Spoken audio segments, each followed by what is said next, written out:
In the early 1970s, Helena, Montana had been experiencing a rash of UFO sightings and mysterious cattle deaths. While the skeptics and some law enforcement officials were quick to brush it all off as natural occurrences, the locals in the area knew better. On April 4, 1976, at around 5 a.m., a 16-year-old boy, John Miller, a pseudonym, looked out his second-story window and saw something extraordinary. What he saw would leave cryptid researchers and ufologists scratching their heads for decades. Authors Roberta Donovan and Keith Wolverton wrote of this case in their 1976 book, Mystery Stalks the Prairie.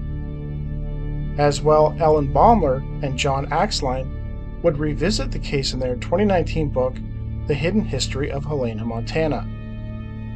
When John Miller looked out his window that Sunday morning, he saw something he couldn't believe. The window afforded him a great view of the pasture on the east side of his family's home, so he could see everything. Miller claims that he observed a tall, hairy creature walking in the pasture, coming from the south. It was taking long strides and was quite tall. He could not describe the face, but noted that the forehead protruded out and then upward into a rounded head. The nose looked pushed in, and he did not notice any ears.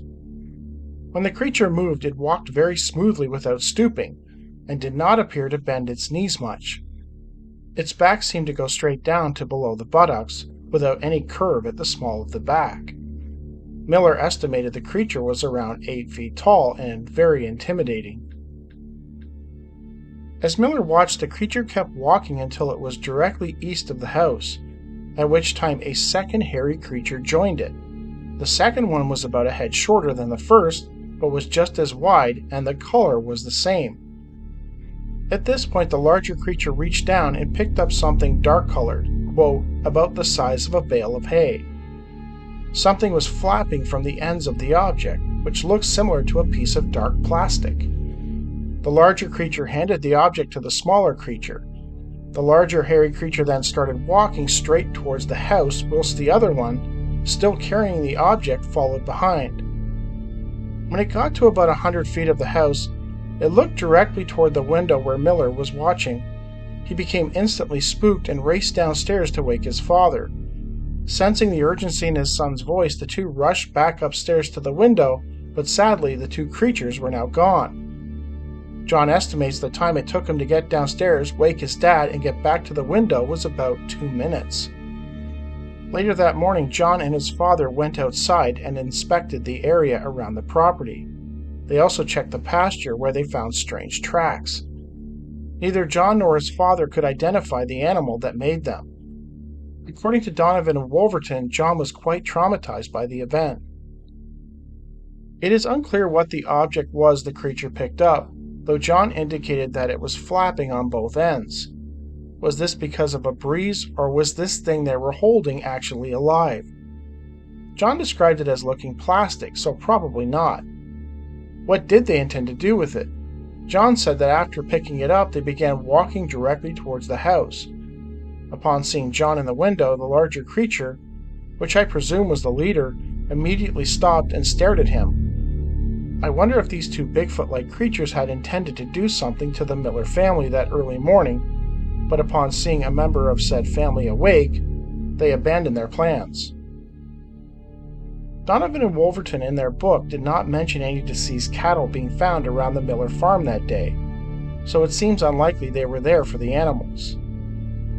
I have to admit, when I initially read this story, the first thing I thought of was that these creatures had been sent there to retrieve something that had been left behind. Then I thought, who would have left behind something that needed to be collected? Had something else happened to the Miller family that evening that none of them could recall? Given that the area around Helena was experiencing a rash of UFO sightings at the time, I wonder if something else might have transpired in those hours prior to the sighting of these creatures. Something that necessitated their need to return to the Miller farm to collect before the family would wake up and find it. Granted, I am just speculating, but hey, that's part of the fun of the paranormal, trying to figure out what's going on. In 2020, Leon Adler, a pseudonym, a corporal in the U.S. Marines, then working as a security officer at the U.S. Marine base Quantico in Quantico, Virginia, was doing his nightly 9 p.m. to 6 a.m. patrol on the west side of the base. During a break, he went into the woods to check one of the game cameras he had set up. He used them to look for trespassers and poachers that might be in the area. As he made his way to the camera just a few feet into the woods off the road, he noticed that the woods seemed to go silent. He found it deeply unnerving. He eventually got to the creek where the camera was and he began checking the card on his laptop sitting by a tree. A few minutes after getting there, Adler began to make out the sound of bipedal footsteps coming through the forest. He assumed it was a person.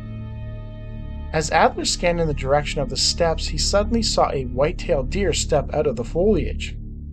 That's weird. That's a really nice-looking buck. It's at least an 8-pointer. It looks to be about 180 pounds. The thing that really threw me off was how it went from sounding like a human to seeing a deer. There was a large oak tree adjacent to the clearing. Adler then watched as the deer slowly walked over to the tree and stood in front of it. It then exploded into a furious rage, smashing its face into the tree violently.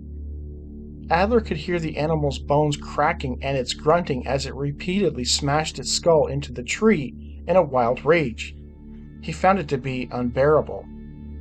There have been very, very few times in my life that I was frozen in fear, and that was one of them. Adler made some curious observations.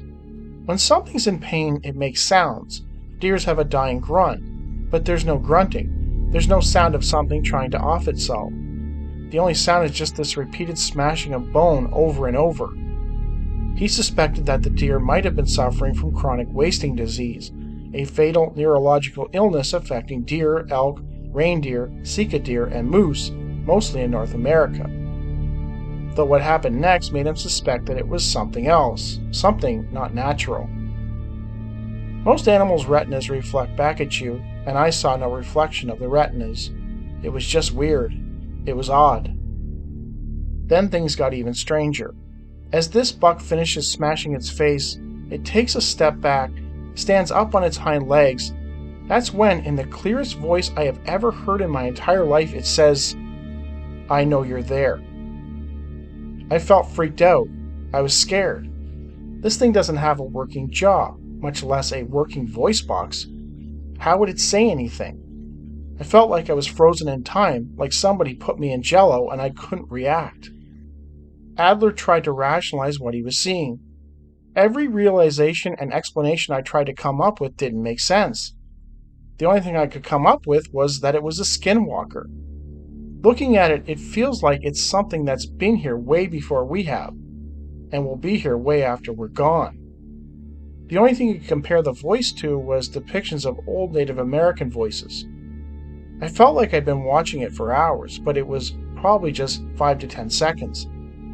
It dropped back down onto all fours and walked back into the brush. Adler dropped his laptop and quickly ran back to his vehicle and left. A month later, he returned to the spot to grab his laptop and the camera. The thing that kind of threw me off about it, after being in the woods exposed to the elements, my laptop should have been grungy and covered in leaves, but it wasn't. It was like I just left it there 20 minutes ago. While there, he checked the tree where the buck had been smashing its face into. The thing that made my stomach absolutely drop is that when I looked down, there was splinters of bone, antler. I picked up one of the splinters and felt it in my hand. I was like, well, that's real. It was nice to know I wasn't insane. It was solid evidence. Whether it was supernatural or not, I don't really want to be around it. Adler never returned to the spot again, and is still on active duty as a guard at Quantico. This story, of course, was featured in an episode of Mission Unexplained.